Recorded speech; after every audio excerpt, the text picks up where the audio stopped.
জয় হিন্দ। গতকাল এসটিজিটির রিক্রুটমেন্টের অর্থাৎ টেস্টের যে নোটিফিকেশন দিয়ে দিল, তো এই এসটিজিটির এক্সাম হবে ডিসেম্বরের 7 তারিখ। তো আর দেরি নয়। তো ইকোনমিক্স ইউনিট 1 চ্যাপ্টার 2 বা কন্টেন্ট 2 এসটিজিটি আমার আগের ক্লাসগুলি দেখার জন্য আমার ইউটিউব চ্যানেল দোস্ত সিজিএম দেখতে পারেন। তো আজকে যে বিষয়টি নিয়ে আলোচনা করব, economics micro and macro economics অর্থাৎ ক্ষুদ্র অর্থনীতি এবং সমষ্টি বা বৃহৎ অর্থনীতি কি, এর ধারণা কি, ডেফিনেশন কি, ক্যারেক্টারিস্টিক কি, বৈশিষ্ট্য কি এবং ক্ষুদ্র অর্থনীতি এবং বৃহৎ অর্থনীতির মধ্যে পার্থক্য কি। আমি যা আলোচনা করব তাই আগে বলেছি, মনোযোগ দিয়ে শুনলে এবং এর থেকে যদি নোট করা হয় তাহলে অবশ্যই এমসিকিউ ঘুরিয়ে ফিরিয়ে আসলেও এমসিকিউ দেওয়া যাবে। তো প্রথমে বলে রাখি, এই মাইক্রো ইকোনমিক্স এর আরেকটি নাম হলো প্রাইস থিওরি, আর ম্যাক্রো ইকোনমিক্স এর আরেকটি নাম হলো ইনকাম থিওরি। বাংলা অর্থ আমরা জানি ক্ষুদ্র অর্থনীতি আর সমষ্টি বা বৃহৎ অর্থনীতি। যদি আমরা ধারণার কথা বলি, ক্ষুদ্র অর্থনীতি অর্থাৎ একক ব্যক্তি, পরিবার, প্রতিষ্ঠান, শিল্প অর্থাৎ এর বিষয় নিয়ে, আচার আচরণ নিয়ে আলোচনা করে বা অধ্যয়ন করে। সহজ অর্থে যদি বলা যায়, অর্থনীতি একটি ছোট্ট গাছ হলো ক্ষুদ্র অর্থনীতি। আর সমষ্টি বা বৃহৎ অর্থনীতি কি? ম্যাক্রো ইকোনমি হলো অর্থনীতির জাতীয় শাখা, জাতীয় পর্যায়ে অর্থাৎ অর্থনীতির জাতীয় আয়, কর্মসংস্থান, মুদ্রাস্ফীতি, মুদ্রানীতি ইত্যাদি নিয়ে যে বৃহৎ আকারে আচার আচরণ। অর্থাৎ অর্থনীতির মাইক্রো ইকোনমি যদি হয় একটি গাছ, তাহলে ম্যাক্রো ইকোনমি হলো একটি জঙ্গল। অর্থাৎ ম্যাক্রো ইকোনমি হলো একটি জঙ্গল নিয়ে পড়াশোনা, অর্থনীতির জঙ্গল নিয়ে পড়াশোনা, আর মাইক্রো হলো অর্থনীতির একটি শুধু গাছ নিয়ে পড়াশোনা। খুব ইন্টারেস্টিং।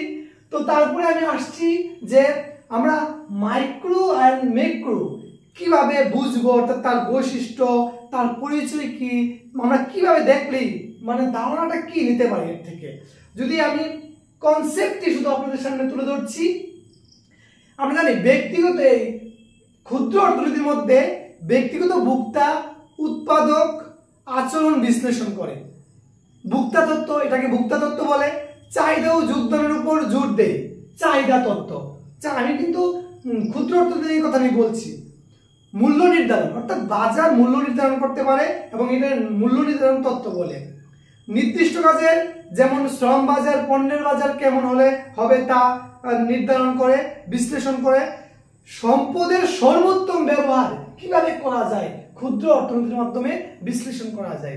এখানে দেখবেন আপনারা অনেক সময় আমাদের এখানে সেলফ হেল্প গ্রুপের মাধ্যমে ছোট ছোট ঋণ দেওয়া হয় এবং তারা যেন ছোট ছোট ব্যবসা বাণিজ্য করতে পারে, এই জন্য কিন্তু দেওয়া হয়। এটা কিন্তু ক্ষুদ্র অর্থনীতির অধীনে। তারপর আসি সমষ্টি বা বৃহৎ অর্থনীতি। বৃহৎ অর্থনীতি আমরা দেখি, বৃহৎ অর্থনীতিকে আমরা কিভাবে বুঝবো, কিভাবে দেখবো। জাতীয় আয়, এখানে জেডিপি, এনইপি, এনআই, পিআই, পার ক্যাপিটা ইনকাম এগুলো নিয়ে আলোচনা করবে। কর্মসংস্থান, জাতীয় কর্মসংস্থান, মুদ্রানীতি, ব্যাংক, মূল্যস্তর, মুদ্রাস্ফীতি ইত্যাদি নিয়ে এখানে আলোচনা করবে বৃহৎ অর্থনীতির মধ্যে। বৃহৎ অর্থনীতিকে আরো সহজ উপায়ে, অর্থাৎ ক্ষুদ্র অর্থনীতিকে সহজ উপায়ে কিছু বোঝার বা মনে রাখার উপায় যদি বলি, যে চালের দাম বাজারে কিভাবে বাড়বে না কমবে, সেটা একটি নির্ধারণ হতে পারে। একটি কোম্পানি কত উৎপাদন করবে, কম করবে না বেশি করবে, সেটা ক্ষুদ্র অর্থনীতি ডিসাইড করতে পারে। শ্রমিকের মজুরি বাড়বে না কমবে কিভাবে নির্ধারিত হয়, সেটা আপনারা দেখবেন আমাদের দেশে বিভিন্ন জায়গার মধ্যে, বাজারগুলিতে বিভিন্ন রকম শ্রমিকদের বিভিন্ন রকম তাদের পারিশ্রমিক থাকে। আমি কিন্তু একসাথেই ক্ষুদ্র অর্থনীতি এবং সমষ্টি অর্থনীতি নিয়ে আলোচনা করছি। ডিফারেন্সটা আপনারা বুঝতে পারেন, পার্থক্যটাও বুঝতে পারেন এবং কনসেপ্টটাও বুঝতে পারেন। তো ক্ষুদ্র অর্থনীতির উদাহরণ আমরা কিভাবে বুঝবো সেটা আসলো।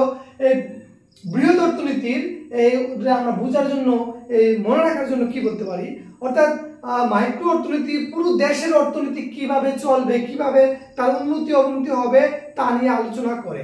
মাইক্রো অর্থনীতি হলো অর্থনীতির কোষ। মাইক্রো মানে ক্ষুদ্র অর্থনীতি হলো আমাদের দেহের কোষ বলা যায়, আর এই সমষ্টি বা বৃহৎ অর্থনীতিকে বলা হয় সম্পূর্ণ একটি দেহ, অর্থাৎ সম্পূর্ণ দেহ নিয়ে সেখানে আলোচনা হয়। তারপর যদি আমরা দেখি ক্ষুদ্র অর্থনীতি আর সমষ্টি মানে বৃহৎ অর্থনীতির কিছু কিছু মানে মেইন কয়েকটি কথা বা কয়েকটি শব্দ যেগুলি দিয়ে এমসিকিউ আসতে পারে, যেরকম মনোপলি কথার অর্থ হলো এই ক্ষুদ্র অর্থনীতিতে মনোপলির কথার অর্থ হলো একচেটিয়া বাজার, অলিগোপলি অর্থাৎ অল্প প্রতিযোগিতা। তারপরে ফ্যাক্টর প্রাইসিং, উৎপাদনের উপাদানের দাম কেমন হবে, ইন্ডিভিজুয়াল হ্যান্ড। এই ইন্ডিভিজুয়াল হ্যান্ডও এই শব্দগুলি মাইক্রো ক্ষুদ্র অর্থনীতির মধ্যে রয়েছে। বৃহৎ অর্থনীতির মধ্যে যদি আমরা দেখি, ম্যাক্রো অর্থনীতির মধ্যে কিছু গুরুত্বপূর্ণ ওয়ার্ড যেগুলিতে এমসিকিউ আসতে পারে, যেরকম ক্লাসিক্যাল থিওরি বাজার নিজেই পূর্ণ কর্মসংস্থান তৈরি করে।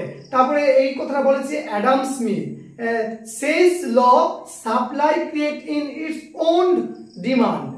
কাইনেস থিওরি, এখানে কাইনেস থিওরি রয়েছে। ইফেক্টিভ ডিমান্ড না থাকলে বেকারত্ব হয়, অর্থাৎ ইফেক্টিভ ডিমান্ড যদি না থাকে সেখানে বেকারত্ব বেড়ে যায়, তাই সরকারকে এগ্রিমেন্ট ডিমান্ড বাড়াতে হবে। ক্ষুদ্র অর্থনীতির গুরুত্ব কি, এটার গুরুত্ব কি? গুরুত্ব হলো ক্ষুদ্র অর্থনীতির গুরুত্ব, মাইক্রো অর্থনীতির গুরুত্ব হলো মূল্য নির্ধারণ করবে, অর্থাৎ মূল্য নিয়ন্ত্রণ বোঝা যায়, ভোক্তা উৎপাদকের সঠিক সিদ্ধান্ত নিতে পারে, তারপরে ব্যবসা পরিচালনার সহায়ক হয়, সরকারের ট্যাক্স নীতিতে সাহায্য করে, ভর্তুকি কেমন হবে, এই বিষয়গুলি এই ক্ষুদ্র অর্থনীতির গুরুত্বপূর্ণ বিষয়। তারপরে মাইক্রো অর্থাৎ বৃহৎ অর্থনীতির যেই গুরুত্বপূর্ণ বিষয়গুলি রয়েছে সেগুলো হলো দেশের অর্থনৈতিক স্থিতিশীলতা এখানে বজায় থাকে, কর্মসংস্থান ও মুদ্রাস্ফীতি নিয়ন্ত্রণ করে সরকার, পরিকল্পিত অর্থনৈতিক উন্নয়ন এখানে ঘটে, সমষ্টিতে ঘটে, সরকারের নীতি নির্ধারণ সহায়ক, সরকার যে পঞ্চবার্ষিকী নীতি নির্ধারণ করবে 5 বছর পরে পরে, সেখানে এই বৃহৎ অর্থনীতি সাহায্য করে, কিন্তু মাইক্রো অর্থনীতি তেমন সাহায্য করতে পারে না। মাইক্রো অর্থাৎ ক্ষুদ্র অর্থনীতির সীমাবদ্ধতা বা অসুবিধাগুলি কি কি আছে, এখানে অসুবিধা আছে, অসুবিধাগুলি বা সুবিধা অসুবিধা গুরুত্ব ইম্পর্টেন্স এগুলি দিয়ে শর্ট কোয়েশ্চন অর্থাৎ এমসিকিউ আসবে ঘুরিয়ে ফিরে বোঝার মধ্যে। তো এটা অসুবিধা হলো পুরো অর্থনীতির সমস্যা সমাধান করতে পারে না। এই ক্ষুদ্র অর্থনীতি সম্পূর্ণ অর্থনীতি মানে বৃহৎ অর্থনীতি সহ এটা সমাধান করতে পারে না। তারপরে জাতীয় আয়, বেকারত্ব, মুদ্রাস্ফীতি এগুলি নিয়ে আলোচনা করতে পারে না। অবাস্তবপূর্ণ কর্মসংস্থান মানে বাস্তবে মিল নেই এরকম কর্মসংস্থানের কথা চিন্তাধারা করে রাখে। তারপরে এই ক্ষুদ্র অর্থনীতিতে বাজার স্থির থাকে, তো নীতি নির্ধারণে ভূমিকা দীর্ঘমেয়াদী করতে পারে না, অর্থাৎ নীতি নির্ধারণ করতে গেলে যে 5 বছর দীর্ঘমেয়াদী সেই প্ল্যানটা ঠিক নাও হতে পারে। তারপরে মাইক্রো অর্থাৎ বৃহৎ অর্থনীতির মধ্যে যেই মানে সীমাবদ্ধতা বা অসুবিধাগুলি হলো অনেক সময় সামগ্রিক বিশ্লেষণ করতে গিয়ে ছোট ছোট বিষয়গুলি বিশ্লেষণ করতে পারে না। তারপরে অত্যাধিক তাত্ত্বিক মডেল অর্থাৎ বিভিন্ন তত্ত্ব বিভিন্ন মডেল, ফলে সেটা বাস্তবে রূপ দিতে একটু কষ্ট হয়ে যায়। ক্ষুদ্র অর্থনীতির সুবিধা কি? ক্ষুদ্র অর্থনীতির সুবিধা হলো মূল্য নির্ধারণ করতে পারে, বাজার নির্ধারণ করতে পারে, সঠিক সম্পদের ব্যবহার করতে পারে, ভোক্তার আচরণ বিশ্লেষণ করতে পারে, উৎপাদন কেমন হবে তা সিদ্ধান্ত নিতে পারে, ব্যবসায়িক সিদ্ধান্ত গ্রহণে সাহায্য করতে পারে, বাজার প্রক্রিয়ায় ব্যাখ্যা করে বাজারটা কি রকম হবে, নামবে কমবে উঠবে বাড়বে তা ব্যাখ্যা করতে পারে। আর বৃহৎ অর্থনীতিতে সুবিধাগুলি হলো জাতীয় আয় বিশ্লেষণ করে, তারপরে পার ক্যাপিটা ইনকাম বিশ্লেষণ করে নীতি নির্ধারণ করতে পারে, কর্মসংস্থান করতে পারে, কর্মসংস্থান চিন্তা ভাবনা করতে পারে, মুদ্রাস্ফীতি বা মূল্য নির্ধারণ, মূল্য পতন বিশ্লেষণ, ইন্টারন্যাশনাল সম্পর্ক বা ব্যবসা কিরকম হবে, সামগ্রিক আলোচনা বৃহৎ অর্থনীতিতে করা যায়। আগেই বলেছি ক্ষুদ্র অর্থনীতি হলো একটি গাছ অর্থনীতির, বা ক্ষুদ্র অর্থনীতি হলো আমাদের দেহের একটি কোষ, আর বৃহৎ অর্থনীতি হলো আমাদের সম্পূর্ণ দেহটা। তারপরে যদি আমরা দেখি ক্ষুদ্র অর্থনীতি নিয়ে কিছু গুরুত্বপূর্ণ অর্থনীতিবিদ এবং তাদের বুকস এবং তাদের কিছু ধারণা, যেরকম ক্ষুদ্র অর্থনীতি আলফ্রেড মার্শাল, আর আলফ্রেড মার্শাল কিন্তু ক্যাপিটালিজমও আছে, কিন্তু ক্ষুদ্র অর্থনীতির মধ্যে তিনি ক্ষুদ্র অর্থনীতির জনক হলেন আলফ্রেড মার্শাল। তারপরে ইন্ডিভিজুয়াল হ্যান্ড এর ধারণা দেন অ্যাডাম স্মিথ ওয়েলথ অফ নেশনে। তারপরে ডেভিড রিকার্ডো মূল্য নির্ধারণ ও তুলনামূলক সুবিধা তত্ত্ব এই ক্ষুদ্র অর্থনীতিতে তিনি দিয়েছিলেন। তারপরে comparative advantage J.R. Hicks value and capital 1949 এই তত্ত্বটি দিয়েছিলেন। বিলফুড পেয়েটু দক্ষতা তত্ত্ব, এই তথ্যগুলি বা এই বুকসগুলি এই ক্ষুদ্র অর্থনীতির মধ্যে রয়েছে। বৃহৎ অর্থনীতির মধ্যে ম্যাক্রো ইকোনমিক্সের মধ্যে যে John Maynard Keynes the general theory of employment বৃহৎ অর্থনীতির মধ্যে রয়েছে, তাকে আধুনিক মানে বৃহৎ অর্থনীতির জনক বলা হয়। কাকে? জন মেনার্ড কাইনেসকে। তারপরে রয়েছে Irving Fisher the purchasing power of money,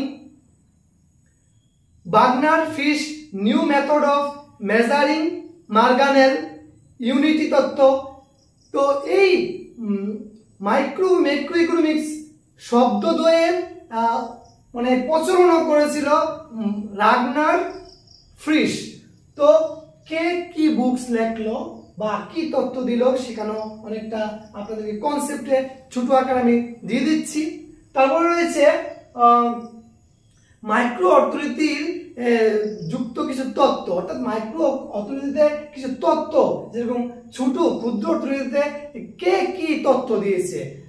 law of demand অর্থাৎ চাহিদা সূত্র, তারপরে ক্রমমাস প্রান্তিক উপযোগ, অর্থাৎ এরকম এমসিকিউ আসে।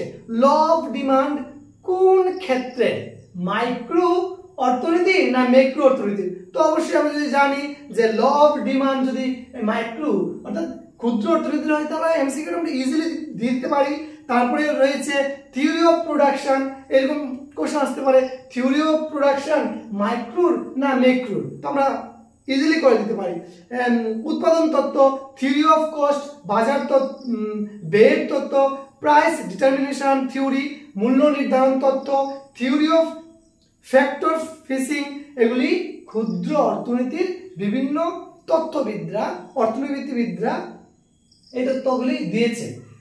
বৃহৎ অর্থনীতি বা ম্যাক্রো অর্থনীতির যে কিছু অর্থনীতিবিদ কিছু তথ্য দিয়েছেন বা এই তথ্যগুলিও এভাবে কোশ্চেন আসতে পারে, যেমন কাইনেস থিওরি অফ এমপ্লয়মেন্ট, এটা কে কোন অর্থনীতি বলতে পারে, হয়ে যাবে কি বৃহৎ অর্থনীতি। তারপরে quantity theory of money, quantity theory of money কোন অর্থনীতির, এরকম করে থিওরিগুলি যদি আমাদের জানা থাকে তাহলে অটোমেটিকলি আমরা এমসিকিউটি করে নিতে পারবো। থিওরি অফ মাল্টিপল অর্থাৎ গাণিতিক তত্ত্ব, থিওরি অফ তাত্ত্বিক তত্ত্ব, আয় বৃদ্ধি পেলে বিনিয়োগ চাহিদা দ্রুত বাড়ে, এই তত্ত্বগুলি। ISLM এটা ইম্পর্টেন্ট মডেল, দ্রব্যবাজার IS ও অর্থবাজার LM মধ্যে ভারসাম্য বজায় রাখে। ফিলিপস কার্ভ মুদ্রাস্ফীতি ও বেকারত্ব তত্ত্বের মধ্যে যে বিপরীত সম্পর্ক, ফিলিপস কার্ভ এই তত্ত্বটা দিয়েছেন। মনিটারিস থিওরি, এই থিওরিগুলি বৃহৎ অর্থনীতির মধ্যে রয়েছে। এবার যদি আমরা দেখি যে এই অর্থনীতিগুলির সম্পূর্ণ আমরা কি কনসেপ্ট ধারণা হয়ে গেল, অর্থাৎ এটা কি রকম, ক্ষুদ্র অর্থনীতি বৃহৎ অর্থনীতি কি রকম, ডেফিনেশন, বিভিন্ন সংজ্ঞা বা বিভিন্ন তত্ত্ব কারা দিয়েছে আমি আলোচনা করেছি, ক্যারেক্টারিস্টিক মানে বৈশিষ্ট্য কিরকম আমি আলোচনা করেছি, এই বৈশিষ্ট্য কিরকম, তারপরে difference between micro and macro, সবটাই আমি এখানে ডিফারেন্স আকারে তুলে ধরলাম। তো অবশ্যই মনোযোগ দিয়ে যদি ভিডিওটা কেউ আমার ক্লাসগুলি কেউ দেখে বা শুনে অবশ্যই তার কনসেপ্ট ক্লিয়ার হবে এবং তার এমসিকিউর জন্য তার বেটার একটা ওয়ে হয়ে যাবে, মানে ভালো একটা রেজাল্ট করার জন্য। তো আজকে আমরা আর করছি না এখানেই, আগামীকাল আমরা যে ক্লাসটি নিয়ে আসবো আপনাদের সামনে সেই ক্লাসটি হলো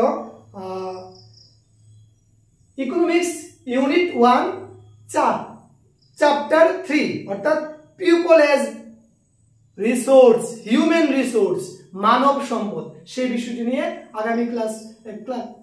আগামীকাল ক্লাস হবে। তো অবশ্যই আপনারা এই ক্লাসগুলো দেখার জন্য আমাদের সাথে থাকতে পারেন। জয় হিন্দ।